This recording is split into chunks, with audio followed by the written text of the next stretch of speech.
మనం ఒక వ్యక్తిగా ఉంటే కొంతవరకు చేయగలుగుతాం సొసైటీకి.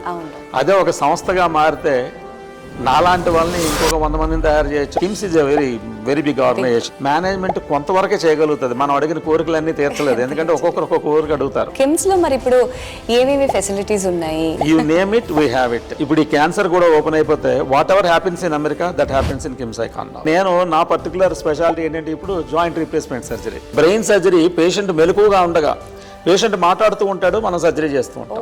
అట్లా చెప్తే బాగుండదేమో కానీ ఈ ప్రాంతానికి జాయింట్ రీప్లేస్మెంట్ సర్జరీ అనేదాన్ని ఇంట్రడ్యూస్ చేసింది నేనే. సతీష్ గారి చేతిలో రీప్లేస్మెంట్ సర్జరీ రిజల్ట్స్ చాలా బాగుంటాయి. అది డెఫినెట్గా ప్రజల్లో ఉంది. ఒబిసిటీ ప్రాబ్లం ఏంటి, ఒబిసిటీ గురించి ట్రీట్మెంట్ ఏంటి, ఒబిసిటీ గురించి డిస్కషన్ ఏంటి, టెక్స్ట్ బుక్లో పెట్టాడేంటి చాప్టర్. రెగ్యులర్గా ఇంట్లో వండింది తినకుండా బయట నుంచి తెప్పించుకొని తినడం ఇవన్నీ ఎక్కువైపోయినాయి. మరి డాక్టర్, రీప్లేస్మెంట్ అంటే ఈ మధ్య కాలంలో ఎక్కువగా వింటున్నది అయితే రోబోట్ చేసే రీప్లేస్మెంట్. మరి మన కిమ్స్ లో కూడా రోబోట్ ఉందా? సో కిమ్స్ లో రోబో ఉందా లేదా అనేది సెకండరీ అమ్మా. రోబో లేకపోతే రీప్లేస్మెంట్ కాదా అంటే అది కూడా తప్పే.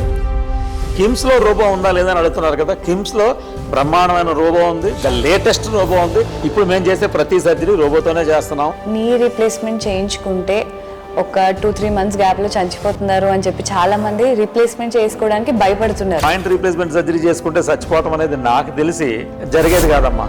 ఏదో సింపుల్ గా ఒక ఆర్థోపెడిక్ సర్జన్ ఒక 4 బెడ్లేసో 10 బెడ్లేసో 20 బెడ్లేసో నేను హాస్పిటల్ పెట్టానని చెప్పి పెద్ద అడ్వర్టైజ్మెంట్ వేస్తే అక్కడికి వెళ్ళిపోతే పేషెంట్ కి 100 డౌట్లు ఉంటాయి. ఎవరు తీస్తారు? దేవుడు కనబడడు అని అంటారు కదా, కానీ కనబడాలి అంటే ఎక్కడికి వెళ్ళాలో తెలుసా? హాస్పిటల్స్కి వెళ్ళాలి. ఎందుకు అంటే కనబడే దేవుడే డాక్టర్ అంటారు. ఎందుకంటే ఆయన ప్రాణం పోస్తారు, చాలా సిచ్యువేషన్స్లో ప్రాణం కాపాడడానికి ప్రయత్నిస్తారు. దేవుడు చేసేది డాక్టర్లే చేయగలుగుతారు. సో అలాంటి ఒక అమేజింగ్ డాక్టర్ మన వైజాగ్లో చాలా ఎక్స్పీరియన్స్ ఉన్న doctor Satish Patakamsetti garu, MD of KIMS Icon hospitals. అలానే ఆయన chief joint replacement surgeon, head of the department orthopaedic surgery, KIMS Icon hospitals. So welcome to Suman TV doctor. నమస్కారం అమ్మా. Thank you very much for the wonderful introduction. As you said, నా పేరు doctor Satish Patakamsetti, managing director KIMS Icon hospitals Vizag. బేసిక్గా నేను ఒక orthopaedic సర్జన్ని, but గ్రాడ్యువల్గా turn into full time joint replacement surgeon. So doctor, మీకు చాలా ఎక్స్పీరియన్స్ ఉంది. ఆ ఎక్స్పీరియన్స్ గురించి కాసేపట్లో మనం దాంట్లోకి వెళ్దాం. బట్ మీ ఎడ్యుకేషన్ ఎలా మొదలయ్యింది అండ్ ఎంత ఎక్స్పీరియన్స్ ఉన్నది మీకు ఈ ఇండస్ట్రీలో? ఇప్పుడు నా ఎడ్యుకేషన్ గురించి తీసుకుంటే అమ్మా, నా బేసిక్ ఎడ్యుకేషన్ అంతా హైదరాబాద్లో అయింది. దాని తర్వాత ఇట్స్ సో హ్యాపెండ్ ఇక్కడ ఎంబీబీఎస్కి ఇక్కడే ఆంధ్ర మెడికల్ కాలేజీలో చేరాను నేను.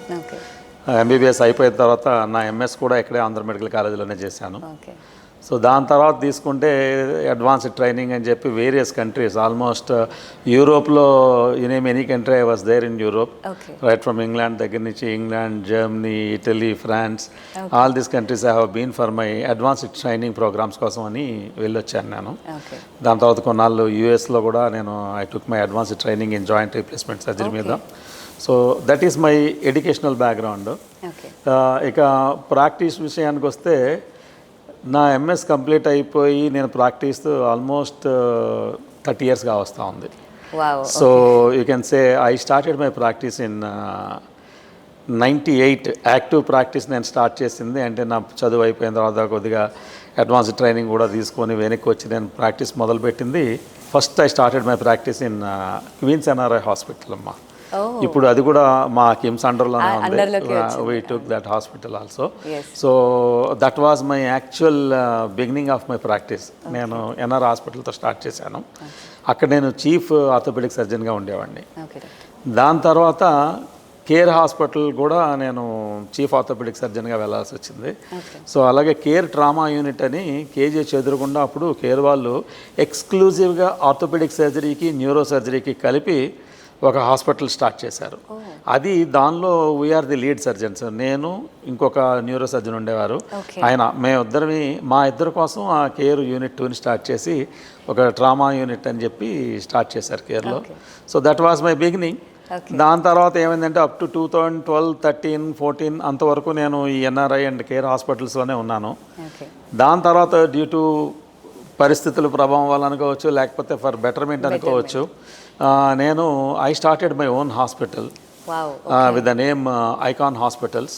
ఓకే. అది ఒక 500 బెడ్ హాస్పిటల్ ఓకే. శీలానగర్ ఏరియాలోని విత్ ఆల్ ఫెసిలిటీస్. అంటే నా ఆలోచన ఎట్లా ఉండిందంటే మనం ఒక వ్యక్తిగా ఉంటే కొంతవరకు చేయగలుగుతాం సొసైటీకి. అవును.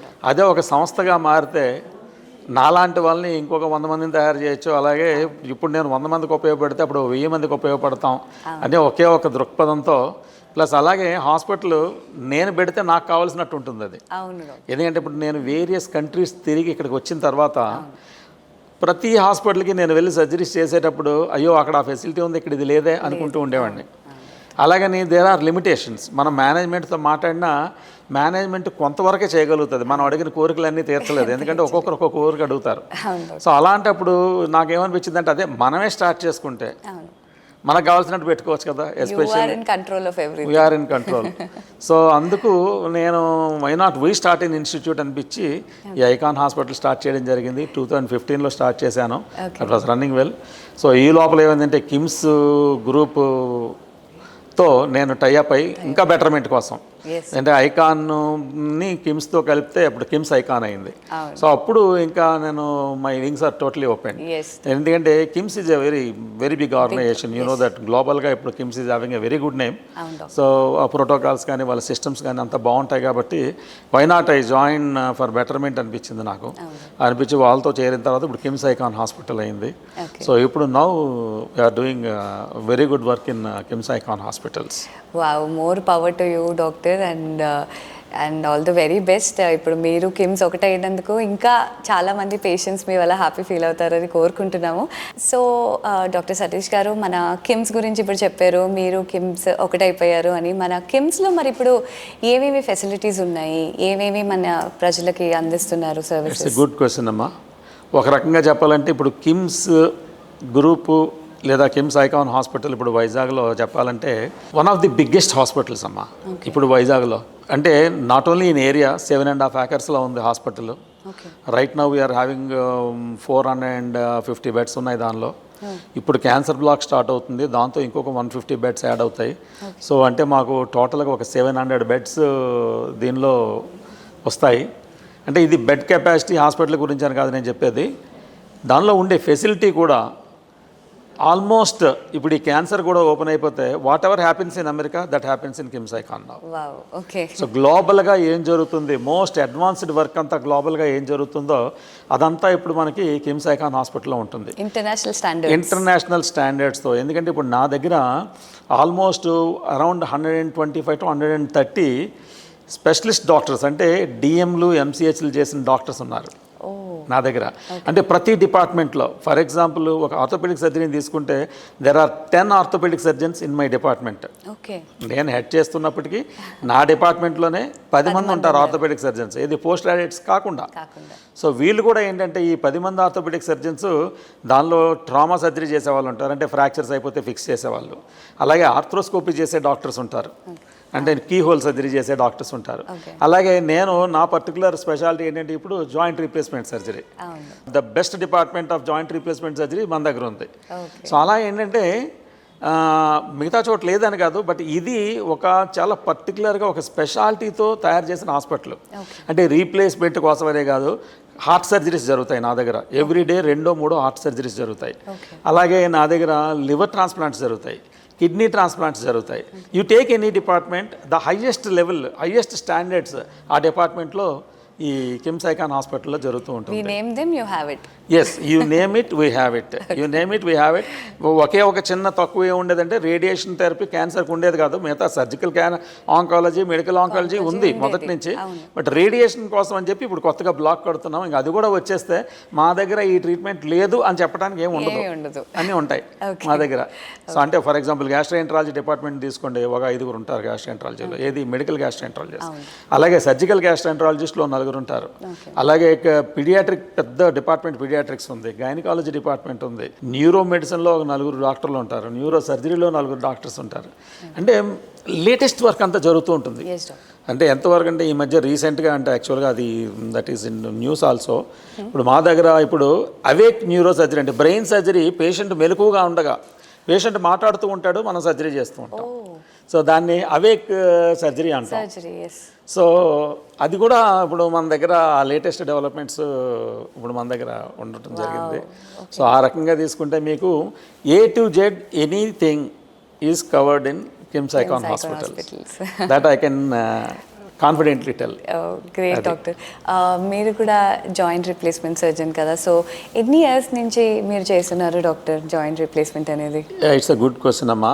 జాయింట్ రీప్లేస్మెంట్ సర్జరీ అనేది నేను ఆల్మోస్ట్ వే బ్యాక్ ఇన్ 2002లో స్టార్ట్ చేశాను. అంటే దగ్గర దగ్గర నా జాయింట్ రీప్లేస్మెంట్ సర్జరీ నేను మొదలుపెట్టి 25 ఇయర్స్గా వస్తూ ఉంది. అంటే అట్లా చెప్తే బాగుండదేమో కానీ ఈ ప్రాంతానికి జాయింట్ రీప్లేస్మెంట్ సర్జరీ అనేదాన్ని ఇంట్రడ్యూస్ చేసింది నేనే. Wow, so I pretty lucky అనమాట.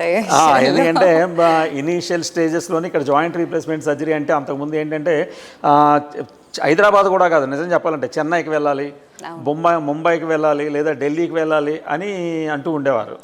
సో అలాంటి సందర్భంలో వై నాట్ హియర్ అని చెప్పి అప్పటికే నేను బయట ట్రైన్ అయ్యి రావటం ఇదంతా జరిగింది కాబట్టి వై నాట్ హియర్ అని చెప్పి we started joint replacement surgery in Vizag in 2002లో స్టార్ట్ చేసాము.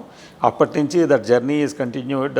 మొదట్లో ఇనీషియల్గా ఏంటంటే నెలకి ఒక 5-10 చేసేవాళ్ళం, ఎందుకంటే అప్పుడు అవేర్నెస్ అంత ఉండేది కాదు పేషెంట్స్లో.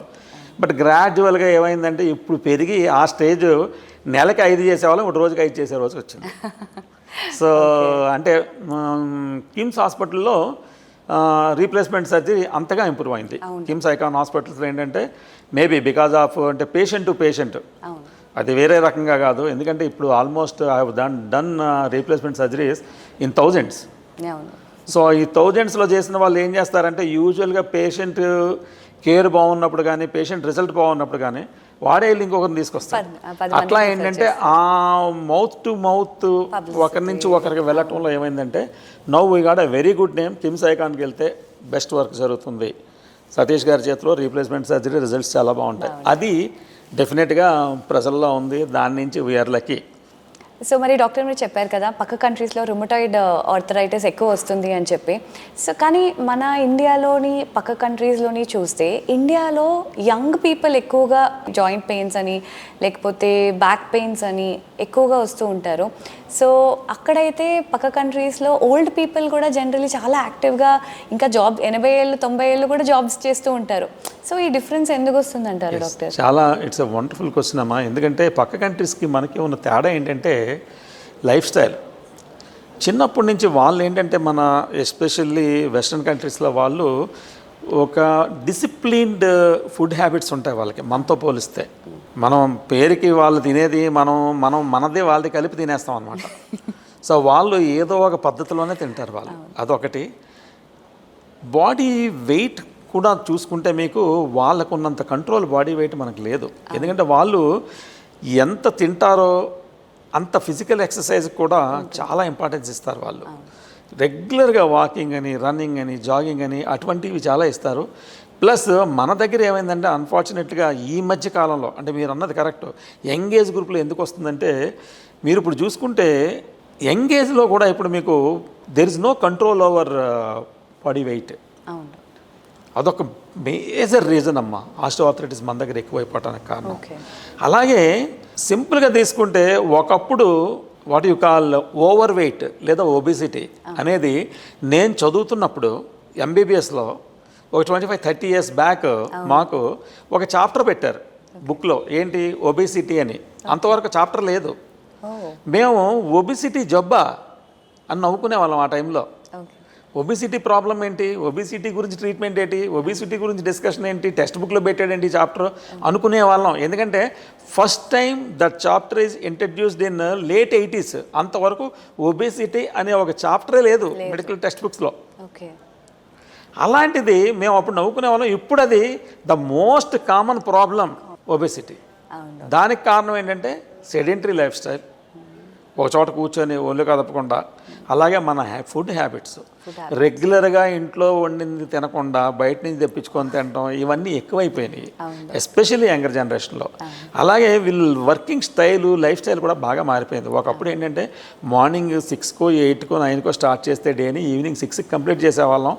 తర్వాత ఏదో రిలాక్స్ అయ్యేవారు, 8కో 9కో కాస్త తిని పడుకునేవారు. ఇప్పుడు అలా కాదు, the evening starts at evening 9 o'clock and it ends at evening 1 or 2 కూడా అవ్వచ్చు. సో అట్లాంటి ఇర్రెగ్యులర్ స్లీపింగ్ హ్యాబిట్స్ కానీ ఇర్రెగ్యులర్ ఫుడ్ హ్యాబిట్స్ కానీ ఈ అన్నిటి వల్ల ఏమవుతుందంటే బాడీ మీద ఆ మెటబాలిజంలో పూర్తిగా చేంజెస్ వచ్చేస్తున్నాయి. దానివల్ల రెగ్యులర్గా మన దగ్గర ఈ జాయింట్ పెయిన్స్ ఈ ప్రాబ్లమ్స్ రావడానికి కారణం ఎక్కువైంది. రెండోది ఏంటంటే మన ఇండియన్ కస్టమ్ ఒకప్పుడు ఏది మనకి దేనికైనా క్రింద కూర్చోవటం అలవాటు. మఠం వేసుకొని కూర్చుంటాం, పూజ అంటే మఠం వేసుకుంటాం, భోజనం చేయాలంటే మఠం వేసుకుంటాం, కూర్చుంటారు, కింద కూర్చుంటారు. అంటే అట్లా కూర్చోకూడదని కాదు, దానివల్ల డెఫినెట్గా నీ జాయింట్స్ మీద కాస్త ప్రెషర్ ఎక్కువ పడుతుంది. అలాగే టాయిలెట్ హ్యాబిట్స్ మన ఇండియన్ కమోడ్స్ వాటిలో కూడా నీ జాయింట్ మీద చాలా ప్రాబ్లం పడుతుంది. అదే వెస్ట్రన్ కంట్రీస్లో ఏంటంటే వెస్ట్రన్ కమోడ్స్లో మీకు నీ జాయింట్ మీద లేదా హిప్ జాయింట్స్ మీద ప్రెషర్ అంత ఎక్కువగా పడదు. ఈ 2 రీజన్స్ వల్ల మనకి ఈ ప్రాబ్లము ఎక్కువగా మనకి ఇండియాలో కనిపిస్తుంది. సో మరి డాక్టర్ ఇప్పుడే మాట్లాడుకున్నాము ఆర్థరైటిస్లో ఎన్ని వేరియేషన్స్ ఉంటాయి అండ్ అలానే ఈ ప్రాబ్లం అసలు మన యూత్లో ఎందుకు వస్తుంది అని, అండ్ దీనికి ట్రీట్మెంట్ అనేది రీప్లేస్మెంట్ అయినా లేదా మధ్యలో లేదమ్మా, అస్సలు ఈ ప్రాబ్లంకి రీప్లేస్మెంట్ అనేది అల్టిమేట్ ట్రీట్మెంట్ కాదు. ఓకే, దానికంటే ముందు చాలా స్టెప్స్ ఉన్నాయి. అన్ఫార్చునేట్గా ఏంటంటే జాయింట్ పెయిన్ అనగానే రీప్లేస్మెంట్కి వెళ్ళిపోతారు అనేది చాలా తప్పు. ఇది అట్లా వెళ్ళామమ్మా.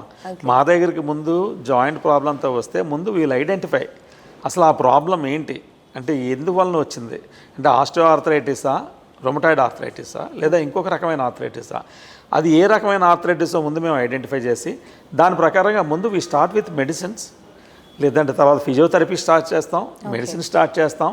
ఇవన్నీ అయిన తర్వాత ఇంకా పేషెంట్ రెస్పాండ్ కాకపోతే ఫైనల్గా we may advice replacement surgery.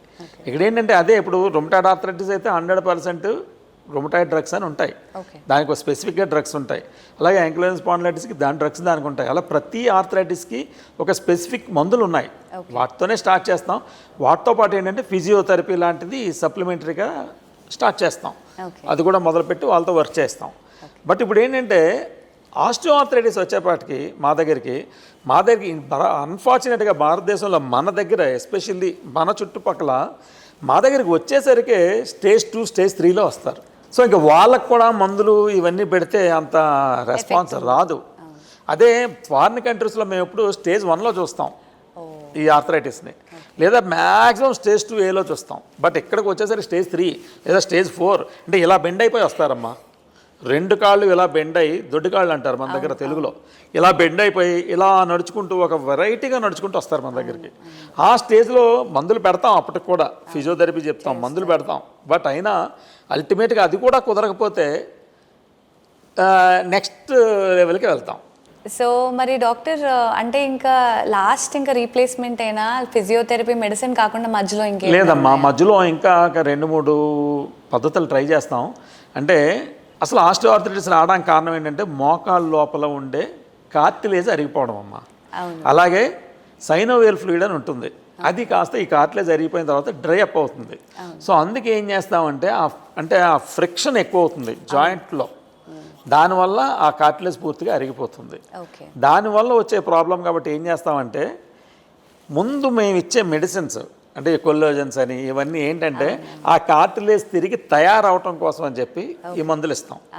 But అది ఎంతవరకు ఆ మందులు పనిచేస్తాయి అనేది ఇట్స్ లైక్ ఏ ప్లాసిబో, కొంతవరకు పనిచేస్తాయి. దాంతోపాటు ఏం చేస్తామంటే మేము ఫిజియోథెరపీ చేయండి అని చెప్పి అడ్వైస్ చేస్తాం. సో ఈ ఫిజియోథెరపీ ఎక్కువ పనిచేస్తుంది ఈ మందుల కంటే.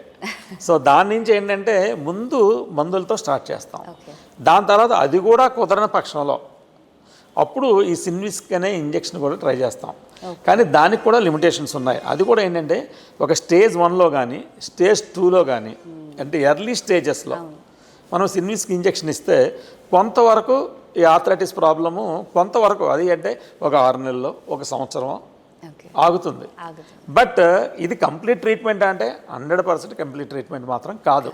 Doctor sorry for the interruption. చెప్పండి. ఇప్పుడు ఈ ఇంజెక్షన్ పిఆర్పి ఇంజెక్షన్ ఒకటేనా? కాదమ్మా, అది అబ్సల్యూట్లీ పిఆర్పి ఇంజెక్షన్ అనేది సిన్విస్ ఇంజెక్షన్ అనేది ఒకటి కాదు. ఈ పిఆర్పి అనేది కూడా ఏంటంటే ఇట్ ఇస్ పూర్తిగా అండర్ ట్రయల్ ఉన్న ప్రొసీజర్ అమ్మా. పిఆర్పి అనేది అది ఏం చేశారంటే అన్ఫార్చునేట్గా మళ్ళీ మా ప్రొఫెషన్లోనే కొంతమంది ఈ పిఆర్పిని హైలైట్ చేసి అది ఎంతవరకు పనికొస్తుందో కూడా తెలియకుండా పేషెంట్ వరకు ఏం చేస్తారంటే, ఇప్పుడు పిఆర్పి అంటే ఏంటంటే పేషెంట్ తాలూకు బ్లడ్ తీసి దానిలోంచి ప్లాస్మాని సెపరేట్ చేసి దాన్ని తిరిగి జాయింట్లోకి ఎక్కిస్తారు. ఇది ఒక ట్రయల్గా స్టార్ట్ చేశారు. బట్ అది ఎంతవరకు పనిచేస్తుందంటే మేము అంటే నాలాంటి సీనియర్ సర్జన్స్ 100% వద్దనే చెప్తాం. దానివల్ల ప్రాబ్లమ్స్ ఎక్కువ ఉన్నాయి. దానివల్ల ఉపయోగాల కంటే నష్టాలు ఎక్కువ ఉన్నాయి. ఏమీ లేకుండా 4 మాత్రలు మింగి ఫిజియోథెరపీ చేసుకోవడం బెటర్ ఈ పిఆర్పి ఇంజెక్షన్ కంటే. లేదా నిజంగా ఇంజెక్షన్ చేయించుకుందాం అనుకుంటే ఆ సిన్విస్క్ లాంటి వాటితో, సిన్విస్క్ అని కాదు ఆ లోపలికి అంటే వాటి అలాంటి ఇంజెక్షన్స్ అంటే ఒక బ్రాండ్ నేమ్ అని కాదు, అట్లాంటి ఇంజెక్షన్స్ అంటే ఆ జాయింట్ లూబ్రికేషన్స్ పెంచే ఇంజెక్షన్స్ ఉన్నాయి కొన్ని. అట్లాంటివి ఏమైనా ట్రై చేసుకోవడం బెటర్ తప్పితే ఈ పిఆర్పి వల్ల అంత ఉపయోగం ఉందని మా తాలూకు సైంటిఫిక్ పేపర్స్లో కానీ మా కాన్ఫరెన్సెస్ కానీ ఎక్కడ అంత స్ట్రాంగ్గా చెప్పేవాళ్ళు ఎవరు లేరు. అండ్ అది అంత కరెక్ట్ కూడా కాదు. సో దానివల్ల అంత ఉపయోగం ఉండదు. అంతవరకు వస్తే రీప్లేస్మెంట్కి వెళ్ళటమే బెటర్ ఆప్షన్ అని నేను అనుకుంటాను. మరి డాక్టర్, రీప్లేస్మెంట్ అంటే ఈ మధ్య కాలంలో ఎక్కువగా వింటున్నది అయితే రోబోట్ చేసే రీప్లేస్మెంట్. మరి మన కిమ్స్లో కూడా రోబోట్ ఉందా? సో కిమ్స్లో రోబో ఉందా లేదా అనేది సెకండరీ అమ్మ. ఫస్ట్ ముందు మనం రోబో గురించి మాట్లాడదాం. ఓకే, రోబో అనేది డెఫినెట్గా యూస్ఫుల్ టూల్. ఎందుకు యూస్ఫుల్ టూల్ అంటే ఇట్స్ అన్ అడ్వాన్స్మెంట్ 100%. ఇప్పుడు మనిషి కంటే కంప్యూటరు యాక్యురసీ వైజ్గా బెటర్ అని మనం అందరం నమ్ముతాం. కానీ రోబో లేకపోతే రీప్లేస్మెంట్ కాదా అంటే అది కూడా తప్పే నా దృష్టిలో. ఎందుకంటే సింపుల్ లాజిక్ చెప్తానమ్మా. రీప్లేస్మెంట్ సర్జరీ 1975లో మొదలైంది రఫ్గా. అంటే ఇప్పుడు దాదాపు అదొక 25 సంవత్సరాలు, దగ్గర 50 సంవత్సరాల పైన. ఈ 50 సంవత్సరాల్లో ఈ రోబో పూర్తిగా మార్కెట్లోకి వచ్చి రోబోతో సర్జరీ చేయడం మొదలుపెట్టి 3-4 సంవత్సరాలు అయింది మ్యాక్సిమం. బట్ ఈ గత 46-45 సంవత్సరాలుగా జరుగుతున్న రీప్లేస్మెంట్లన్నీ పోయినట్టేనా? కాదు కదా. ఇక్కడ రోబో డెఫినెట్గా యూస్ఫుల్, నేను కాదని అనను. ఎందుకు యూస్ఫుల్ అంటే చాలా అంటే రెగ్యులర్గా మనం చేస్తే 96%, 97%, 98% ప్రిసిషన్ వస్తే ప్రాపర్గా ప్లేస్మెంట్ ఆఫ్ జాయింట్. రోబోతో చేస్తే 99.9% పర్ఫెక్ట్గా వస్తుంది. సో అక్కడ రోబో తాలూకు రోలు. బట్ రెగ్యులర్గా రోబో లేకపోతే అవుతుంది, రోబో లేకపోయినా అవుతుంది. ఇంకా కిమ్స్లో రోబో ఉందా లేదా అని అడుగుతున్నారు కదా. కిమ్స్లో బ్రహ్మాండమైన రోబో ఉంది, ద లేటెస్ట్ రోబో ఉంది, ఏఐ అసిస్టెడ్ రోబో ఉంది. ఎందుకంటే మీకు ముందే చెప్పాను కిమ్స్లోని వరల్డ్ క్లాస్ ఫెసిలిటీ ఉంది. కాకపోతే ఏంటంటే ఎప్పుడు మా దగ్గర రోబో ఉందని మేము పెద్ద పెద్ద బోర్డులు పెట్టి అడ్వర్టైజ్మెంట్ చేయలేదు, ఎంతవరకునో కావాలనే చేయలేదు. ఎందుకంటే ఇప్పుడు రోబో అనేది ఆ మాత్రం ఈ మాత్రం ఉన్న ప్రతి హాస్పిటల్లో ఉంటుంది. రెగ్యులర్ ఆర్థోపెడిక్ సర్జన్ అనేవాడు ఎప్పుడు బెటర్ ఫెసిలిటీ కోసం వెళ్తారు కాబట్టి పెద్ద కార్పొరేట్ హాస్పిటల్స్ అన్నింటిలో రోబో ఉంది. ముందు వీ స్టార్టెడ్ విత్ నావిగేషన్. అప్పుడు కూడా పెద్ద మేము దాన్ని పట్టించుకోలేదు. ఎందుకంటే రెగ్యులర్గా ఉండే ఫెసిలిటీ మాట్లాడుకునే కంటే రెగ్యులర్గా ఉండే సర్జన్ మన రిజల్ట్స్ గురించి మాట్లాడితే బెటర్ తప్పిస్తే రోబోల గురించి నావిగేషన్ గురించి మాట్లాడటం అంత ఇది కాదని 100% మా దగ్గర రోబో ఉంది. ద మోస్ట్ అడ్వాన్స్డ్ రోబో ఉంది. ఇప్పుడు మేము చేసే ప్రతి సర్జరీ రోబోతోనే చేస్తున్నాం. డెఫినెట్గా అప్పటికంటే ఇప్పుడు మీరన్న అప్పుడు చెప్పింది ఆ 97% నుంచి 99% యాక్యురసీకి ఇప్పుడు వచ్చాము. ఎందుకంటే పేషెంట్ సాటిస్ఫాక్షన్ రేట్ చూసుకుంటే డెఫినెట్గా అప్పటికి ఇప్పటికీ ఆ 2%, 3% వేరియేషన్ మాత్రం కనిపిస్తూ ఉంది మనం రోబోతో చేసిన. మన దగ్గర 100% రోబోతో చేస్తున్నాం ఇప్పుడు సర్జరీస్ అనేది. సో డాక్టర్, మరి డాక్టర్సే స్వయంగా చేసే సర్జరీ అంటే రీప్లేస్మెంట్ కంటే మన రోబోట్ ఇంకా యాక్యురేట్గా చేస్తుంది అంటున్నారు కదా. కానీ ఏ విషయాల్లో యాక్యురసీ ఆర్ డిఫరెన్స్ అనేది మీరు చూస్తున్నారు? అదేనమ్మా, ఇప్పుడు రెగ్యులర్గా చేసే సర్జరీలోని రోబోకి రెగ్యులర్గా ఎక్స్పీరియన్స్డ్ సర్జరీకి అంత తేడా ఉండకపోవచ్చు. బట్ కొన్ని కాంప్లికేటెడ్ కేసెస్ ఉంటాయమ్మా. అంటే అదే నీ జాయింట్లోని బాగా బెండ్ అయిపోయిన జాయింట్స్ కానీ బాగా ప్రాబ్లమేటిక్ అంటే బోన్ లాస్ ఉన్నప్పుడు కానీ అలాంటప్పుడు ఏమవుతుందంటే మనం ఈ robo comes in to picture. అది ఎగ్జాక్ట్గా ఎంత కట్ తీసుకోవాలి, ఎన్ని మిల్లీమీటర్లు కట్ తీసుకోవాలి, ఎంత యాంగిల్లో ప్లేస్ చేయాలి అన్నది రెగ్యులర్ జాయింట్ ఉన్నప్పుడు సర్జన్ ఎక్స్పీరియన్స్డ్ సర్జన్కి పెద్ద తేడా రాదు. కానీ జాయింట్ బాగా పాడైపోయి మన దగ్గరికి వచ్చినప్పుడు ఏమవుతుందంటే చాలా కాంప్లికేటెడ్గా ఉంటుంది. అప్పుడు రోబో 100% దాని రోల్ అది చూపిస్తుంది. ఓకే. అప్పుడు ఏంటంటే ఆ ప్రిసిషన్, ఆ 1 మిల్లీమీటర్ కూడా తేడా రాదు, ఓకే. ఆ 1 డిగ్రీ కూడా తేడా రాదు ఆ రోబోతో చేస్తే, బికాజ్ ఇట్స్ ఎ కంప్యూటర్. అవును. అది ప్రాపర్గా వచ్చి చూసుకుంటుంది. మనం సాతో కట్ చేసేటప్పుడు ఏమవుతుందంటే డెఫినెట్గా బ్లేడ్ వైబ్రేషన్స్కి దీనికి మనం తీసుకునే కట్ 1 మిల్లీమీటర్ కట్ తీసుకుంటాం అనుకుంటే ఆ 1 మిల్లీమీటర్ 0.01% తేడా రావచ్చు. అదే రోబో ఏం చేస్తుందంటే రోబో చేసేటప్పుడు అది సాతో చేయదు. అవును. అదొక దానికి ఒక స్పెషల్ టూల్ ఉంటుంది. అవును. సో దాంతో చేస్తుంది అది. దాంతో ఏమిటంటే మీకు ఆ జీరో, ఎంత కట్ తీసుకుందాం అనుకున్నాం, ఎంత యాంగిల్లో తీసుకుందాం అనుకున్నాం, అంత పర్ఫెక్ట్ యాంగిల్లో అంత పర్ఫెక్ట్ కట్ తీసుకుంటుంది అది. సో దాని నుంచి ఏంటంటే అది అవుట్కమ్లో ఎంత డిఫరెన్స్ వస్తుంది అనేది మళ్ళీ పేషెంట్ సాటిస్ఫాక్షన్ లెవెల్స్ని బట్టి వస్తుంది. కానీ బట్ యాజ్ అ సర్జన్ మా వరకు ఆలోచిస్తే ఆ ప్రెసిషన్ మాత్రం 100% దీంతో ఉంటుంది. ఓకే. అది రోబో చేయటం వల్ల. అండ్ డాక్టర్ ఇంకొకటి కూడా విన్నాను, లైక్ బ్లడ్ లాస్ అనేది కూడా కొంచెం తగ్గుతుంది. బ్లడ్ లాస్ అనేది ఎందుకు తక్కువ ఉంటుందంటే మీకు మనం సర్జరీ చేసేటప్పుడు ఆటోమేటిక్గా టైం ఎక్కువ తీసుకోవచ్చు, ఎక్స్పోజర్ టైం ఎక్కువ పట్టవచ్చు. ప్లస్ ఆ కట్ తీసుకునేటప్పుడు మనం వాడే పవర్ సాస్ వల్ల తేడా రావచ్చు. అలాగే ఇంకోటి ఏమవుతుందంటే మనం ఈ రెగ్యులర్ రోబో కాకుండా చేసే సర్జరీలో ఏమవుతుందంటే మెడులరీ కెనాల్ని ఓపెన్ చేస్తాం. రోబోతో చేసే సర్జరీ ఏంటంటే మెడులరీ కెనాల్ని ఓపెన్ చేయక్కర్లేదు. అప్పుడు కూడా మీకు బ్లడ్ లాస్ తగ్గుతుంది. సో ఈ అన్నిటి వల్ల ఏంటంటే బ్లడ్ లాస్ తగ్గుతుంది, హాస్పిటల్ స్టే తగ్గుతుంది, పేషెంట్ రికవరీ టైం కొద్దిగా స్పీడ్ అవుతుంది ఈ రోబోతో సర్జరీ చేయడం వల్ల. అది సో దాని నుంచి రోబోతో అడ్వాంటేజెస్ అవి మెయిన్గా ఉన్నాయి. మరి డాక్టర్ కామన్గా అందరికీ తెలిసిన రీప్లేస్మెంట్ ఏంటి అంటే జాయింట్ రీప్లేస్మెంట్, నీ రీప్లేస్మెంట్ బేసిక్గా. సో ఇవే కాకుండా ఇంకెలాంటి రీప్లేస్మెంట్స్ ఉన్నాయి డాక్టర్? మంచి క్వశ్చన్ అడిగారు. As a joint replacement surgeon నన్ను తీసుకుంటే సో యాక్చువల్గా రీప్లేస్ చేయగలిగిన జాయింట్స్ ఏంటంటే మెయిన్గా నీ జాయింట్ రీప్లేస్ చేస్తాం, హిప్ జాయింట్ రీప్లేస్ చేస్తాం, ఎల్బో జాయింట్ రీప్లేస్ చేస్తాం, షోల్డర్ జాయింట్ కూడా రీప్లేస్ చేస్తాం. నేను యాంకిల్ కూడా రీప్లేస్ చేశాను. సో ఈ యాంకిల్ రీప్లేస్మెంట్స్ చేస్తాం. అలాగే ఈ ఫింగర్ మధ్య జాయింట్స్ ఉంటాయి, ఇంటర్ఫారెంజియల్ జాయింట్స్ అంటాం లేదా ఎంసీపీ జాయింట్స్ అంటాం. ఇవి చిన్న జాయింట్స్, వీటిని కూడా రీప్లేస్ చేస్తాం. So any joint can be replaced. Present ఉన్న సిచ్యువేషన్లోని ఆల్మోస్ట్ అన్ని జాయింట్స్ని రీప్లేస్ చేస్తున్నాం. బట్ కామన్గా జరిగేది ఏంటంటే నీ జాయింట్ని చాలా రెగ్యులర్గా రీప్లేస్ చేస్తాం. అంటే ఎక్కువ శాతం ఉంటే మీరు ఒక 100 రీప్లేస్మెంట్ సర్జరీస్ తీసుకుంటే దానిలో మోర్ దాన్ 60 నీ రీప్లేస్మెంట్సే ఉంటాయి, లేదా 70 నీ రీప్లేస్మెంట్స్ ఉంటాయి. బట్ మిగతావి హిప్ రీప్లేస్మెంట్స్ ఉంటాయి. అది ఎందుకంటే హిప్ రీప్లేస్మెంట్స్ తాలూకు సిచ్యువేషను, దాని కండిషన్స్ వేరు. అవి ఇలాగ ఆస్టియోఆర్థరైటిస్ వల్ల కాదు.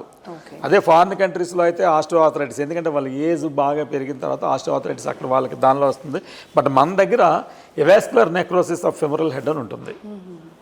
దానివల్ల మన దగ్గర హిప్ రీప్లేస్మెంట్ సర్జరీ ఎక్కువగా జరుగుతుంది. ఇది యంగర్ ఏజ్ గ్రూప్లో ఎక్కువ జరుగుతుంది. అదే ఓల్డ్ పీపుల్లో అయితే పోస్ట్ ట్రామా హిప్ జాయింట్కి దెబ్బ తగిలిన తర్వాత ఏమవుతుందంటే అది ప్రాపర్గా హీల్ కాకపోవడం వల్ల, ఈవెన్ సర్జరీ తర్వాత కూడా కొన్ని సందర్భాల్లో ప్రాపర్గా హీల్ కాదు, అలాంటప్పుడు ఈ రీప్లేస్మెంట్ సర్జరీకి వెళ్ళాల్సి వస్తుంది. But when you compare it with knee joint surgery డెఫినెట్గా మ్యాక్సిమం నీస్ చేస్తాం, దాని తర్వాతే హిప్ జాయింట్స్ చేస్తాం, ఆ తర్వాత ఆర్డర్లో ఎల్బో జాయింట్స్ చేస్తాం, షోల్డర్ చేస్తాం, వెరీ రేర్గా యాంకిల్ కూడా చేస్తాం. ఇవి మేము రెగ్యులర్గా రీప్లేస్ చేసే జాయింట్స్. డాక్టర్, ఒక కామన్ మ్యాన్ అడిగే క్వశ్చన్ మిమ్మల్ని అడుగుదాం అనుకుంటున్నాను డాక్టర్. అదేంటి అంటే చాలామంది ఇప్పుడు నీ రీప్లేస్మెంట్ చేయించుకుంటే ఒక 2-3 మంత్స్ గ్యాప్లో చనిపోతున్నారు అని చెప్పి చాలామంది రీప్లేస్మెంట్ చేసుకోవడానికి భయపడుతున్నారు. కాలు పంచ్ అయిపోయినా పర్వాలేదు, బతికుంటే చాలు అన్నట్టు. ఇది ఒక మిత్తే కదా డాక్టర్? కానీ అన్ఫార్చునేట్ అమ్మా, అది ఇప్పుడు జాయింట్ రీప్లేస్మెంట్ సర్జరీ చేసుకుంటే చచ్చిపోవటం అనేది నాకు తెలిసి జరిగేది కాదమ్మా. అంటే మిగతా ఇప్పుడు జాయింట్ రీప్లేస్మెంట్ అక్కర్లేదమ్మా. చచ్చిపోవాలంటే చిన్న హైడ్రోసిల్ సర్జరీతో చచ్చిపోయిన వాళ్ళు ఉంటారు, సర్కంసెషన్తో చచ్చిపోయిన, అది కాంప్లికేషన్ రేట్ మన చేతిలో ఉండదమ్మా. అది ఎందుకంటే డెఫినెట్గా there are lot of complications in every procedure. అంతే ప్రొసీజర్లోనే కాదమ్మా, మన ఇంట్లో కూర్చుంటే ఫ్యాన్ నెత్తిమే పడి చచ్చిపోవచ్చు, లేదా రోడ్డు మీదకి వెళ్తే ఏదో యాక్సిడెంట్ కావచ్చు. ఇప్పుడు అలాగేంటంటే అలాగే రోడ్డు మీదకి వెళ్ళటం మానేస్తామా? బట్ అది కాదు. అలాగే ఇది పూర్తి మిత్తమ్మా. జాయింట్ రీప్లేస్మెంట్ సర్జరీ అనేది ఇప్పుడున్న పరిస్థితుల్లో చాలా సేఫ్ సర్జరీ. అంటే మిగతా చాలా సర్జరీస్తో పోలిస్తే జాయింట్ రీప్లేస్మెంట్ సర్జరీ అనేది చాలా సేఫ్ సర్జరీ, ప్రొవైడెడ్ మీరు ఒక మంచి హాస్పిటల్కి వెళ్ళి చేయించుకోవాలి. That was my next question. అదేంటి అంటే ఇప్పుడు జాయింట్ రిప్లేస్మెంట్ చేసుకోవడానికి చాలామంది రెడీ అవుతున్నారు, కానీ ఏ హాస్పిటల్కి వెళ్ళాలి, ఏం చూసుకొని ఆ హాస్పిటల్లో ట్రీట్మెంట్ చేయించుకోవాలి అనే డౌట్ కూడా చాలామంది. మంచి క్వశ్చన్ అమ్మా ఇది. నేను అనేది ఏంటంటే జాయింట్ రీప్లేస్మెంట్ సర్జరీ చేయించుకోవాలంటే ముందుగా మీరు చూసుకోవాల్సింది ఏంటంటే జాయింట్ రీప్లేస్మెంట్కి మీరు ఆ హాస్పిటల్లో రోబో ఉందా లేదా, నావిగేషన్ ఉందా లేదా, ఇవి కాదు మీరు చూడాల్సింది.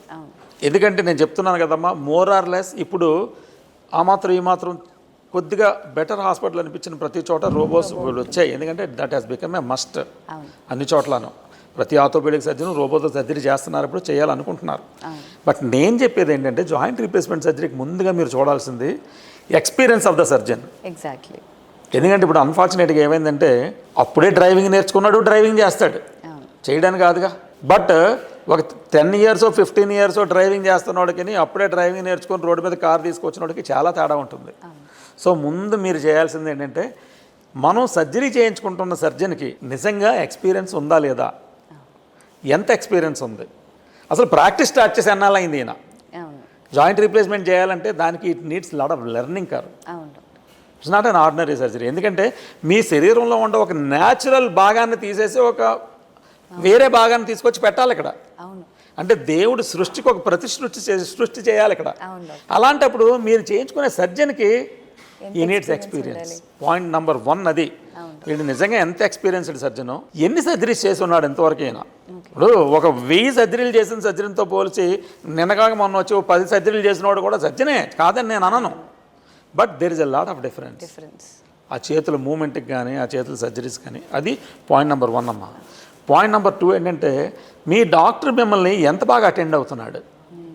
సర్జరీ చేసేసి జూనియర్స్కి అప్ చెప్పి వెళ్ళిపోతాడా, ఆయనే చూస్తాడా, అది నెక్స్ట్ పాయింట్. ఎందుకంటే పేషెంట్కి 100 డౌట్లు ఉంటాయి. ఎవరు తీరుస్తారు? సీనియర్ డాక్టరే వచ్చి తీరిస్తే ఆ పద్ధతి వేరు.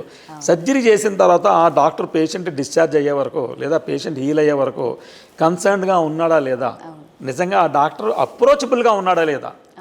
చాలా హాస్పిటల్స్లో ఏమవుతుందంటే మెయిన్ డాక్టర్ అప్రోచబిలిటీ ఉండదు. ఎందుకు ఉండదంటే అది ఆయన తప్పు కాదు. అందుకే నేను ఇందాక మీకు చెప్పింది, నేను అన్ని ఆపేసి చుట్టూ రీప్లేస్మెంట్లో ఎందుకున్నానంటే నేను రీప్లేస్మెంట్ చేసి ఫ్రాక్చర్కి ట్రీట్మెంట్ ఇచ్చి కట్లు కూడా నేనే కడితే ఇంక నాకు టైం ఎక్కడ ఉంటుంది పేషెంట్ అటెండ్ అవ్వడానికి. అలాగా ఎక్స్క్లూజివ్గా ప్రాక్టీస్ చేసేటప్పుడు ఆ డాక్టర్ ఓన్లీ జాయింట్స్ చేస్తున్నాడా, అన్నీ కలిపి చేస్తున్నాడా. అన్నీ కలిపి చేసే డాక్టర్కి మిమ్మల్ని అటెండ్ అవ్వడానికి ఎంత టైం ఉంటుందో మీరు డిసైడ్ చేసుకుని ఉంటుందో లేదో నాకు తెలియదు. స్పేర్ చేయగలిగిన వాళ్ళు చేస్తారేమో, బట్ నా వరకు నేను అలా చేయలేక అది ఆపేసాను, ఇది చేస్తున్నాను. Point number 1. రెండోది అతి ముఖ్యమైన పాయింట్ ఏంటంటే మీరు వెళ్తున్న హాస్పిటల్కి ఎంత బ్యాకప్ ఉంది. ఎందుకంటే జాయింట్ రీప్లేస్మెంట్ సర్జరీ అనేది ఒక రకంగా చూసుకోవాలంటే మేజర్ సర్జరీస్ కేటగిరీస్లోకే వస్తుంది. అంత మేజర్ సర్జరీ చేయించుకునేటప్పుడు ఏదో సింపుల్గా ఒక ఆర్థోపెడిక్ సర్జన్ ఒక 4 బెడ్లేసో ఒక 10 బెడ్లేసో ఒక 20 బెడ్లేసో నేను హాస్పిటల్ పెట్టానని చెప్పి పెద్ద అడ్వర్టైజ్మెంట్ వేస్తే అక్కడికి వెళ్ళిపోతే నిజంగా రీప్లేస్మెంట్ అయిన తర్వాత మీకు ఏ కిడ్నీ ప్రాబ్లమ్ వచ్చింది అక్కడ కిడ్నీకి సంబంధించిన డిపార్ట్మెంట్ ఉండదు, లేదా ఒక హార్ట్ ప్రాబ్లం వచ్చింది అక్కడ హార్ట్ సంబంధించిన డిపార్ట్మెంట్ ఉండదు. జాయింట్ రీప్లేస్మెంట్ అంటే జాయింట్ రీప్లేస్మెంట్ ప్రాబ్లం ఒకటే రాదు కదా. రీప్లేస్మెంట్ అయిన తర్వాత పక్కనున్న ప్రాబ్లమ్స్ చాలా ఉంటాయి. ప్రాపర్ ఐసీయూ ఉందా లేదా అక్కడ, ప్రాపర్ క్రిటికల్ కేర్ ఉందా లేదా అక్కడ. సడన్గా పోస్ట్ ఆపరేటివ్గా డే 1 డే 2 హార్ట్లో ప్రాబ్లం వచ్చింది, వెంటనే హార్ట్ ఉన్న చోట షిఫ్ట్ చేస్తారా ఈ పేషెంట్ని, లేదా వెంటనే బ్రెయిన్లో ఏదో అయింది ప్రాబ్లము, బ్రెయిన్ ఉన్న చోట షిఫ్ట్ చేస్తారా. ఆ హాస్పిటల్లో ఎంఆర్ఐ ఉందా లేదా, ఆ హాస్పిటల్లో సిటీ స్కాన్ ఉందా లేదా, అంటే హాస్పిటల్ బ్యాకప్ ఎంత ఉందో చూసుకొని ఆ హాస్పిటల్కి వెళ్ళాలంటాను నేను. రోబో ఒకటి సరిపోదు, ఉట్టి ఆర్థోపెడిక్ సర్జరీ చేసే హాస్పిటల్ సరిపోదు నా దృష్టిలో జాయింట్ రీప్లేస్మెంట్ సర్జరీకి. ఎందుకంటే దీనికి మల్టీ ఫంక్షనల్ హాస్పిటల్ ఉంటే that is the safest place అమ్మా. ఎందుకంటే నాకు తెలిసి జాయింట్ రీప్లేస్మెంట్ సర్జరీస్ అయిన తర్వాత సడన్గా 2nd day 3rd day complication వస్తే నా హాస్పిటల్ షిఫ్ట్ చేసిన సందర్భాలు నేను నెలలో 2-3 చూస్తాను వేరే హాస్పిటల్స్ నుంచి ఇక్కడికి వచ్చేవి. ఎందుకంటే అక్కడ రీప్లేస్మెంట్ వరకు ఎక్కడైనా చేయొచ్చు, అదే నేను చెప్తున్నాను. బేసిక్ ఫెసిలిటీ ఉండే హాస్పిటల్లో కూడా రీప్లేస్మెంట్ చేసేయచ్చు. బట్ దాని తర్వాత వచ్చే కాంప్లికేషన్ కానీ పోస్ట్ ఆపరేటివ్గా అటెండ్ అవ్వడానికి కావాల్సిన బ్యాకప్ కానీ ఉండే హాస్పిటల్ని ముందు పేషెంట్ చూసుకోవాలి. అంటే ఎంతవరకు అంటే హాస్పిటల్లో హార్ట్ ఫెసిలిటీ ఉందా లేదా, కిడ్నీ ఫెసిలిటీ ఉందా లేదా, న్యూరో ఫెసిలిటీ ఉందా లేదా, ప్రాపర్ ఎంఆర్ఐస్, సిటీ స్కాన్లు, వెంటిలేటర్స్ ఇవన్నీ ఉన్నాయా లేదా. ఆ బ్యాకప్ ఉండే హాస్పిటల్లో చేయించుకుంటే సేఫ్. ఎందుకంటే కాంప్లికేషన్ అనేది ఎక్కడైనా రావచ్చు, కానీ వచ్చిన కాంప్లికేషన్ని అటెండ్ అవ్వడానికి ఆ hospital well equipped or not అనేది మీరు చూసుకోవాలి. అది చూసుకోకుండా మీరు వెళ్ళిపోతే 100% you will land in problems. అంటే ఒక్క రోబో ఒకటే ఇక్కడ ఇంపార్టెంట్ కాదు, బ్యాకప్ అనేది చాలా అవసరం హాస్పిటల్కి. అవును. అది లేకుండా వెళ్ళి ఇబ్బందులు పడిన వాళ్ళు చాలామంది ఉన్నారు. తర్వాత నా దగ్గరకు వచ్చి చెప్తూ ఉంటారు, బట్ నేను చెప్తాను అది మరి తప్పదు, అది అన్నీ చూసుకొని వెళ్ళాలి అని చెప్తాను. ఎందుకంటే నేను చెప్పేది ఇప్పుడు proper hospital with proper backup with experienced hands is the best setup for replacement surgery. అంటే సింపుల్ లాజిక్ అమ్మా. రీప్లేస్మెంట్ తర్వాత ఏదో చిన్న కాంప్లికేషన్ వస్తుంది, సడన్గా సీటీ చేయాలి. హాస్పిటల్లో సీటీ బ్యాకప్ లేదు, సీటీ ఏం చేస్తారు, ఈ రీప్లేస్మెంట్ అయిన పేషెంట్ని ఫస్ట్ డేనో సెకండ్ డేనో అంబులెన్స్ ఎక్కించి వేరే హాస్పిటల్కో వేరే సెంటర్కో పంపించి మళ్ళీ వెనక్కి తీసుకొస్తే, లేదా హార్ట్ ప్రాబ్లం వచ్చింది యాంజియో చేయాలి, క్యాత్ ల్యాబ్ ఉండదు హాస్పిటల్లో. అలాగే surgeon experience. Okay. And doctor, ఇప్పుడు ఈ జాయింట్ రీప్లేస్మెంట్ ఏదైతే నీ రీప్లేస్మెంట్స్ ఎక్కువగా చేయించుకుంటున్నారో వాళ్ళు ఫిజికలీ ఏ కండిషన్లో ఉన్నా చేయించుకోవచ్చా, లేకపోతే ఈ ప్రాబ్లమ్స్ ఉన్న వాళ్ళు చేయించుకోకూడదని ఏమైనా ఉందా? అది కూడా అదే చెప్తున్నానమ్మా. ఇప్పుడు జాయింట్ రీప్లేస్మెంట్ సర్జరీ చేసే ముందు మేము ఏం చేస్తామంటే, ముందు ప్రీ ఎనస్థెటిక్ చెకప్ అని, అంటే ముందు మొత్తం పేషెంట్ని ఎవాల్యుయేట్ చేస్తాం. అసలు ఈ పేషెంట్కి ఈ సర్జరీ వల్ల ఎంత ఉపయోగం ఉంటుంది. ఇప్పుడు ఫర్ ఎగ్జాంపుల్ సింపుల్ లాజిక్ అమ్మా, ఒక 20 years 25 years అయిపోయిన కారు, అంటే ఇలా కారుతో పోలుస్తున్నాను ఏమనుకోకండి, మన శరీరాన్ని అన్ని పార్ట్లు పాడైపోయాయి దానికి. అంటే బ్యాటరీ పాడైపోయింది, సీట్లు పాడైపోయి, స్టీరింగ్ పాడైపోయింది, అన్నీ పోయాయి. దానికి కొత్త బ్యాటరీ వేస్తే ఉపయోగం ఏంటి, లేదా కొత్త టైర్లు వేసేస్తే ఉపయోగం ఏంటి? అలాగే పేషెంట్ కండిషన్ ప్రకారంగా తీసుకుంటే మీకు పేషెంట్ హార్ట్ బాగుందా లేదా, కిడ్నీస్ బాగున్నాయా లేదా, అంటే బాగోవడం అంటే ఇప్పుడు డెఫినెట్గా 30లో ఉన్నట్టు 40లో ఉన్నప్పుడు 60లో 70లో ఉండవు, బట్ ఆ ఏజ్కి తగినట్టు హార్ట్ ఫంక్షన్ చేస్తుందా లేదా. అంటే నేను సర్జరీ చేసిన తర్వాత ఈ పేషెంట్ మరికొన్నాళ్ళు హెల్తీగా ఉంటాడా లేదా, అది ముందు నేను అసెస్ చేయాలి. అది ముందు అసెస్ చేస్తాం ప్రాపర్గా. అది అసెస్ చేసిన తర్వాత then will go for joint replacement. ఇంత ముందులాగా ఇప్పుడు ప్రాబ్లం అయితే చెప్తున్నానమ్మా, మీకు ప్రాపర్ బ్యాకప్ ఉంటే డయాబెటీస్ ఉన్న వాళ్ళు చేయించుకోవచ్చు, హైపర్ టెన్షన్ అంటే బీపీ ఉన్న వాళ్ళు చేయించుకోవచ్చు, థైరాయిడ్ ఉన్న వాళ్ళు చేయించుకోవచ్చు, చిన్న లివర్ ప్రాబ్లము, చిన్న కిడ్నీ ప్రాబ్లం ఉన్న వాళ్ళతో కూడా చేస్తాం. ఎందుకంటే మన దగ్గర బ్యాకప్ ఉంది. ఎందుకంటే నేను ఎప్పుడు కిడ్నీ చిన్న ప్రాబ్లం ఉందనుకోండి, మేము సర్జరీ ముందు నెఫ్రాలజిస్ట్ చూపిస్తాం. వాళ్ళు ముందే ప్రిపేర్ అవుతారు. ఆ పేషెంట్ని ఎటువంటి మెడిసిన్స్ ఇవ్వచ్చు, ఎటువంటి మెడిసిన్స్ ఇవ్వకూడదు, పోస్ట్ ఆపరేటివ్గా వాళ్ళని ఎలా ట్రీట్ చేయాలి, నా డిపార్ట్మెంట్ ఆఫ్ నెఫ్రాలజీ వెళ్ళి చూసుకుంటుంది.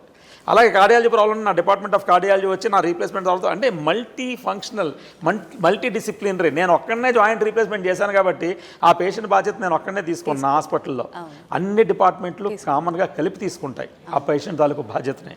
అప్పుడు ఏమవుతుందంటే పేషెంట్ నా దగ్గర నుంచి సేఫ్గా బయటకు వెళ్తాడు. యూజువల్గా సెకండ్ డే నడిపించేస్తాం అమ్మా. ఓకే. జాయింట్ రీప్లేస్మెంట్ ఈరోజు అయితే రేపు నడిపించేస్తాం. థర్డ్ డే బాత్రూమ్ పంపించి ఇంటికి పంపించేస్తాం. అసలు ఉంచం కూడా హాస్పిటల్లో. ఓకే. సో డాక్టర్, మరి ఈ మాట వినిన తర్వాత చాలా మందికి ధైర్యం వచ్చింది డెఫినెట్లీ. ఎందుకంటే ఏదైనా హాస్పిటల్లోకి వెళ్ళాలి అని అంటే అసలు ఏవేవి పాయింట్స్ మనం నోట్ చేసుకోవాలి లేదా టిక్ చేసుకోవాలి అని తెలియకుండా ఏ హాస్పిటల్ పడితే ఆ హాస్పిటల్కి వెళ్ళిపోయారు. సో ఇప్పుడైతే మీ అందరికి అర్థమవుతుంది కదా, మన కిమ్స్ ఐకాన్ హాస్పిటల్స్ అంటే ధైర్యం. ఎందుకంటే అన్ని డిపార్ట్మెంట్స్ అక్కడ ఉన్నాయి కాబట్టి, నాట్ జస్ట్ ఆర్థోపెడిక్. సో మరి డాక్టర్, ఇంకొక కామన్ మ్యాన్ నుంచి వచ్చిన క్వశ్చన్ని మిమ్మల్ని అడుగుతున్నాను. అదేంటి అంటే, ఇప్పుడు బోన్ సూప్ అనేది ఒకటి ఉంటుంది, కొలాజన్ ఎక్కువ ఉంటుంది, అది మన ముడుకుల్లోకి గుజ్జు చేయడానికి చాలా హెల్ప్ చేస్తుంది. అలానే చామదుంపలు ఉంటాయి, అవన్నీ కూడా జిగురుగా ఉంటాయి, అవన్నీ మన బోన్లో గుజ్జు చేరుస్తాయి అని అంటారు. అది ఒక రకమైన అంటే బోన్ సూప్ వరకు ఒప్పుకుంటానమ్మా. ఎందుకు ఒప్పుకుంటానంటే, బోన్ సూప్ అనేది కానీ లేదా ఇటువంటి హై ప్రోటీన్ డైట్ ఇవన్నీ తీసుకోవటం వల్ల ఏమవుతుందంటే జనరలైజ్డ్ హెల్త్ ఇంప్రూవ్ అవుతుంది, ఇమ్యూనిటీ ఇంప్రూవ్ అవుతుంది, మజిల్ స్ట్రెంగ్త్ ఇంప్రూవ్ అవుతుంది, ఇవన్నీ ఇంప్రూవ్ అవుతాయి. సో అది పనికి వస్తుంది. బట్ చామదుంపలు జిగురుగా ఉంటాయి కాబట్టి, బెండకాయలు జిగురుగా ఉంటాయి కాబట్టి అవి తినేస్తే జాయింట్లో జిగురు వస్తుంది అనుకోవడం ఇట్స్ ఎ మిత్. మళ్ళీ అట్లా రాదు. సో డెఫినెట్గా ఏంటంటే, కాకపోతే ఇక్కడ రెగ్యులర్ హ్యాబిట్స్లో మనం చేసుకోవాల్సినవి ఏంటంటే, ప్రాపర్ డైలీ ముందు చెక్ యువర్ వెయిట్ని మీ కంట్రోల్లో మీరు పెట్టుకోవాలి. Point number 1. పాయింట్ నెంబర్ 2 ఏంటంటే, రెగ్యులర్గా సమ్ ఫిజికల్ ఎక్సర్సైజ్ ఉంటే ఆటోమేటిక్గా జాయింట్ రీప్లేస్మెంట్ వరకు వెళ్ళే బాధ తప్పుతుంది. 2. 3వది ఏంటంటే, నీ జాయింట్స్ వాటి మీద స్ట్రెయిన్ ఎక్కువ లేకుండా చూసుకోవాలి. అదేంటంటే, ఇందాక నేను చెప్పాను, కింద మటం వేసుకొని కూర్చొని పోవడం ఎప్పుడు పెడితే లేదా ఇండియన్ స్టైల్ ఆఫ్ టాయిలెట్ని అవాయిడ్ చేస్తే మంచిది. ఎక్కువ మెట్లెక్కి దిగటం తగ్గించాలి. ప్లెయిన్ నేల మీద మీరు ఎంత నడిచినా పర్లా, బట్ ఎక్కువ మెట్లెక్కి దిగినప్పుడు ఏమవుతుందంటే మీకు డెఫినెట్గా జాయింట్లో అరుగుదల బాగా పెరుగుతుంది. మీకు ఎప్పుడన్నా నీ జాయింట్లో ఇంజరీ అయినప్పుడు అది బాగా ముదిరిపోక ముందే ఇమీడియట్గా వెళ్ళి ట్రీట్మెంట్ చేయించుకోవటం, ఇవన్నీ చేయాలి. అలాగే ఎక్సర్సైజ్ చేసేటప్పుడు క్వాడ్రిసెప్స్ ఎక్సర్సైజ్ అని ఉంటాయి. నవేడేస్ అదేంటో నేను చెప్పక్కర్లా, గూగుల్ చేస్తే మీకే తెలిసిపోతుంది. సో అలాంటివన్నీ మీరు మొదటి నుంచి ఇంట్లో ప్రాక్టీస్ చేస్తే డెఫినెట్గా జాయింట్ రీప్లేస్మెంట్ వరకు వెళ్ళాల్సిన ప్రాబ్లము తగ్గే అవకాశాలు ఉన్నాయి. బట్ ఆల్రెడీ మన దగ్గర అదే చెప్తున్నాను కదా, మనకు ప్రాబ్లం ఏంటంటే మన కంట్రీలో మా దగ్గరికి రావటమే స్టేజ్ 3 స్టేజ్ 4 ఇలా కాళ్ళు ఇట్లా వంకర కాళ్ళతో వస్తారు నా దగ్గరికి. కోర్స్ వాళ్ళందరూ తర్వాత మీరు ప్రీ ఆపరేటివ్గా పోస్ట్ ఆపరేటివ్గా వాళ్ళ నడక కానీ వాళ్ళ ఎక్స్రేస్ కానీ మీరు చూస్తే ఆశ్చర్యపోతారు. ఆ పేషెంట్ అయినా ఈ పేషెంట్ అని అంత స్ట్రైట్గా నడుస్తారు. మేము చేసిన తర్వాత తినక చేసేస్తాం మళ్ళీ జాయింట్స్ని. అది సో డాక్టర్ ఇప్పుడు ఇంకొక ట్రెండ్ కూడా ఫాలో అవుతున్నారు అందరూ, అవి ఏంటంటే సప్లిమెంట్స్. సో అన్ని రకాల సప్లిమెంట్స్ తీసుకుంటున్నారు, కాల్షియం సప్లిమెంట్లు అని, జాయింట్లు కానీ, అది కూడా ఎంతవరకు పనిచేస్తాయి? అది కూడా అదే చెప్తున్నానమ్మా. ఇందాక నేను చెప్పింది ఏంటంటే రెగ్యులర్ ఏజ్ గ్రూప్లో ఉన్న వాళ్ళకి సప్లిమెంట్స్ అవసరం లేదమ్మా. మీరు మామూలుగా మంచి హెల్దీ ఫుడ్ తింటే, జంక్ ఫుడ్ తింటే నేను చెప్పలేను తప్పిస్తే, మంచి హెల్దీ ఫుడ్ తింటూ మీరు రెగ్యులర్గా కాసేపు ఒక 5 నిమిషాలు 10 నిమిషాలు సూర్యుడి వైపు చూస్తే, ఆ సన్ మీకు తగిలితే మీకు ఏ సప్లిమెంట్ అవసరం లేదు. మనం తాగే నీటిలో ఉండే కాల్షియం మనకు చాలు. నిజం చెప్పాలంటే అన్లెస్ అంటిల్ ఇంకేదో ప్రాబ్లం ఉండి కాల్షియం అబ్జార్ప్షన్ తగ్గిపోతే శరీరానికి మనం చెప్పలేని తప్పిస్తే, అదర్వైజ్ మనం రెగ్యులర్గా తాగే నీటిలో, మనం రెగ్యులర్గా తాగే డైట్లో ఉండే సప్లిమెంట్స్ మనకు చాలు. ఆ డైట్ను ప్రాపర్గా తినకుండా సప్లిమెంట్స్తో సప్లిమెంట్ చేయడం అనేది అన్ఫార్చునేట్గా ఇప్పుడు జరుగుతున్న ట్రెండ్ అది. సో రెగ్యులర్గా ప్రాపర్గా మనం మా నానమ్మలు తాతయ్యలు మన అమ్మలు నాన్నలు ఏం తిన్నారో మనం అది తింటే డెఫినెట్గా హెల్దీగా ఉంటాం. అది I can tell. So doctor ఇంకొక క్వశ్చన్ ఏంటి అంటే, 2 కాళ్ళకి ఒకేసారి చేయడం కుదురుతుందంటారా? Is that okay? ఇది కూడా మంచి క్వశ్చన్ అమ్మా. దీని గురించి చాలా డిబేట్ ఉండింది ఒకప్పుడు. 2 కాళ్ళకి ఒకసారి చేయొచ్చా లేదా అనేది. వరల్డ్ వైడ్గా ఇప్పుడు ఒప్పుకున్న ఫ్యాక్ట్ ఏంటంటే 2 కాళ్ళకి ఒకసారి చేయొచ్చు, చేస్తున్నాం. నేను రెగ్యులర్గా చేస్తూ ఉంటాను. నేను 100 సర్జరీలు చేస్తే దానిలో 99 2 కాళ్ళకి కలిపే చేస్తాను. అందుకే చెప్పాను కదమ్మా, ముందే పేషెంట్ని ఈ పేషెంట్ ఫిట్ అవుతారా లేదా 2 కాళ్ళకి అన్నది చూసి చేస్తాం. అంటే ఎంతవరకు అంటే నా హాస్పిటల్లో నాకున్న సెటప్లో నాకున్న బ్యాకప్తో even above 80 years age group వాళ్ళకు కూడా 2 కాళ్ళకి కలిపి నేను ఒకే సిట్టింగ్లో చేశాను. బ్రహ్మాండంగా 1 నెల తిరగకుండా అమెరికా పంపించాను వాళ్ళని.